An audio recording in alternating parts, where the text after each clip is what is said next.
30 நாட்களுக்கு அரசனை தவிர வேறு எந்த கடவுளிடமோ மனிதனிடமோ ஜெபிக்க யாருக்கும் அனுமதி வழங்கக்கூடாது என்று ஒரு சட்டத்தை முன்மொழிந்தார்கள். இந்த கட்டளையை மீறுபவர்கள் சிங்கங்களின் குகையில் வீசப்படுவார்கள் என்பதே தண்டனை. மேலோட்டமாக பார்த்தால் இந்த கட்டளை ராஜாவின் ஆணவத்தை புகழ்வது போல தோன்றலாம். ஆனால் உண்மையில் இது தானியேலை பிடிக்க வைக்கப்பட்ட ஒரு பொறி. தானியேல் ஒரு நாளைக்கு 3 முறை தவறாமல் வானத்தின் தேவனை நோக்கி ஜெபிப்பவர் என்று ஆலோசகர்களுக்கு நன்றாகவே தெரியும். அவருடைய இந்த உறுதியான உண்மைத்தன்மையே அவருக்கு பிரச்சனையாக மாறும் என்று அவர்கள் எதிர்பார்த்தார்கள். அரசன் தரியு அந்த ஆணையில் கையெழுத்திட்டார். இந்த கட்டளை இப்போது மீற முடியாத தேசத்தின் சட்டம், இனி அதை மாற்ற இயலாது என்று அறிவிக்கப்பட்டது. தானியேல் இந்த மரண ஆணை பற்றி அறிந்த போதும் அவன் துளியும் கலங்கவில்லை. அவன் எப்பொழுதும் போல தன் வீட்டின் மேல் மாடி அறைக்கு சென்று எருசலேமுக்கு நேராக பலகணிகள் திறந்திருக்க முழங்கால் படியிட்டு பரலோகத்தின் தேவனை நோக்கி நன்றி கூறி ஜெபித்தான். தானியேல் அந்த ஆபத்தின் பயங்கரத்தை நன்கு அறிவான். ஆனாலும் தேவன் மீதான அவனது விசுவாசம் இமயம் போல அசைக்க முடியாததாயிருந்தது. சதிகாரர்கள் தானியேலை அவர் ஜெபித்துக் கொண்டிருந்த போது கையும் களவுமாக பிடித்தார்கள்.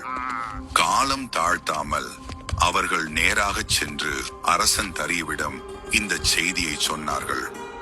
ராஜாவே, எங்கள் அரசரே, உமது சட்டத்தை மீறி தானியேல் தன் தேவனை நோக்கி ஒரு நாளைக்கு 3 முறை ஜெபிக்கிறான். இதை கேட்ட அரசன் தரியு கலங்கி போனான். தானியேலை காப்பாற்ற அன்றைய நாள் முழுவதும் அவன் முயற்சி செய்தான். ஆனால் ராஜாவின் ஆணை மாற்றப்படாது என்ற தன் சட்டத்தின் உறுதிக்கு முன்பாக அவனால் எதுவும் செய்ய முடியவில்லை. வேறு வழியின்றி தானியேல் ராஜாவின் முன்பாக கொண்டு வரப்பட்டான். அங்கே அஞ்சாத விசுவாசத்துடன் நின்ற தானியேல் அரசனிடம் பணிவுடன் கூறினான். ராஜாவே, நான் மனிதர்களுக்கு பதிலாக தேவனுக்கு கீழ்ப்படிய வேண்டும். என் ஜெபத்தை நான் நிறுத்த மாட்டேன். பொறாமை கொண்ட ஆலோசகர்கள் தங்கள் சதி திட்டத்தின்படி அரசன் தரியுவை வற்புறுத்தி தானியேலை சிங்கங்களின் குகைக்குள் போட வைத்தனர். வேறு வழியின்றி அரசன் சம்மதித்தான். தானியேல் குகைக்குள் தள்ளப்பட்டார். குகையின் வாயில் பெரிய கல்லை கொண்டு அடைக்கப்பட்ட போது மனம் உடைந்த அரசன் தரியு துக்கத்துடன் கதறினான். தானியேலே, நீ இடைவிடாமல் ஆராதிக்கிற உன் தேவன் உன்னை தப்புவிப்பாராக. அரசன் அந்த இரவு முழுவதும் தூக்கமின்றி உணவின்றி தவித்தான். பின்னர் விடிந்தது. அதிகாலை பொழுதில் அரசன் தரியு பதற்றத்துடன் குகையை நோக்கி விரைந்து ஓடினான்.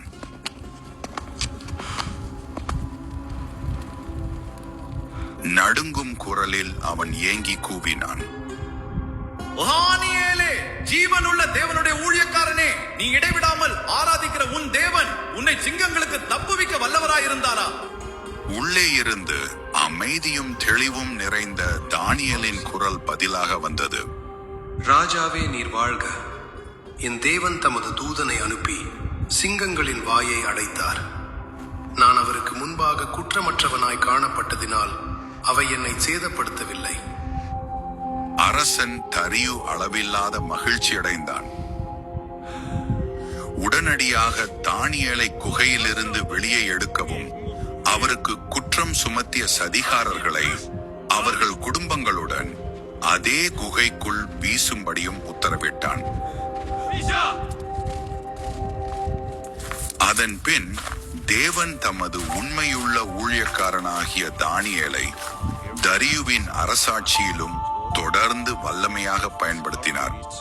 ராஜாவின் நம்பிக்கைக்குரிய ஆலோசகராகவும் நாட்டின் முக்கியமான நிர்வாகியாகவும் தானியேல் தொடர்ந்து அங்கே சிறந்து விளங்கினான். எந்த சவால்களாலும் அவன் அசைக்கப்படவில்லை. முடிவு இதுவே. தானியேல் தொடர்ந்து உண்மையுடன் சேவை செய்தான். தானியேலின் வாழ்க்கை நமக்கு கற்பிப்பது என்ன? நாம் மனித அதிகாரத்துக்கோ உலக பழக்கங்களுக்கோ அடிபணியாமல் தேவனுக்கு மட்டுமே கீழ்ப்படிதலை முதன்மைப்படுத்தும் போது அவர் நம்மை ஒருபோதும் தலைகுனிய விட மாட்டார். அவரின் கரம் நம் இருண்ட பாதையிலும் கூட அற்புதமாக வழிநடத்தும் என்ற நித்தியமான உண்மையை நிரூபிக்கிறது. நாம் தேவனை நம்பி அவருக்கு உண்மையாய் நிற்கும் போது காலங்கள் மாறினாலும் சவால்கள் தொடர்ந்தாலும் எவ்வளவு கொடூரமான